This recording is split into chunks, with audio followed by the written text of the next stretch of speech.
What happened? Let's teach them how to use a walkie-talkie. Tell the dad. First, in order to use a walkie-talkie, you need to press the button and then speak.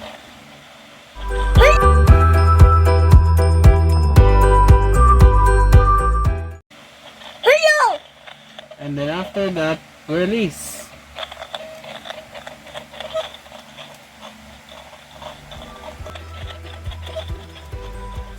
Can you talk to me? Yes. That's how you use a walkie-talkie. Bye. Say bye. Bye-bye. Bye. You're so sweet. Say like it's a friend.